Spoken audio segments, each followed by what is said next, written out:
Kinumpirma ng Philippine Statistics Authority na walang record ang mahigit 400 pangalang tumanggap ng confidential funds mula sa DepEd sa ilalim ni Vice President Sara Duterte.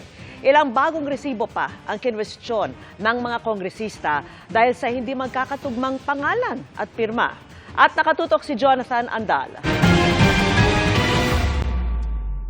Tulad ni Mary Grace Piatos, nadiskubre ng mga kongresista na wala ring record ng kapanganakan ang mahigit 400 pangalan na tumanggap ng confidential funds mula sa Department of Education sa ilalim ni Vice President Sara Duterte.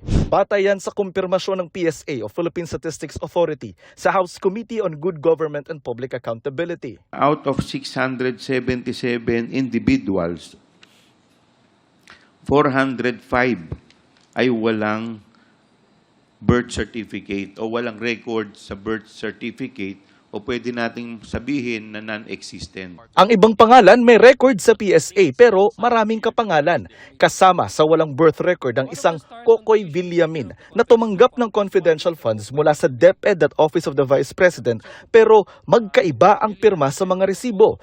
May bagong mga resibo rin kinwestiyon ng mga kongresista. Si Alice Crescencio, nakapangalan sa 3 resibo pero magkakaiba ang pirma at address. Sina Sally at Sheila, magkaiba ang pangalan pero pareho ang pirma. Medyo kalokohan na po ito. Ay itong mga taga-pirma o tagagawa nitong mga ARs na ito ay hindi coordinated.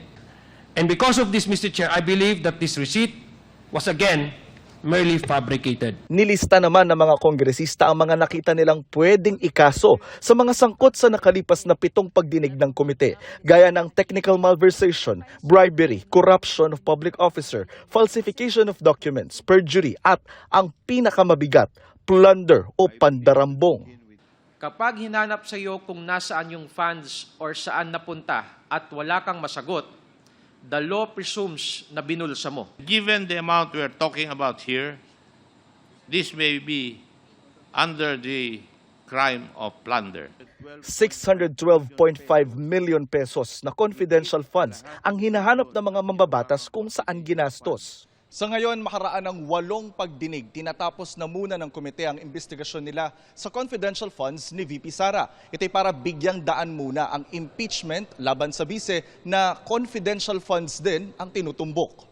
Pero kinwestiyon ito ni Congresswoman Franz Castro, paano na raw iimbestigahan ang 2 military colonel na pinagbigyan di umano ng daang-daang milyong pisong confidential funds ni VP Sara. Bakit tinigil na natin doon? Hindi natin pinatawag yung 2 security officer na involved o yung tumanggap. Nagsalita na rin po yung AFP na nagkakaroon na rin po sila ng internal investigation.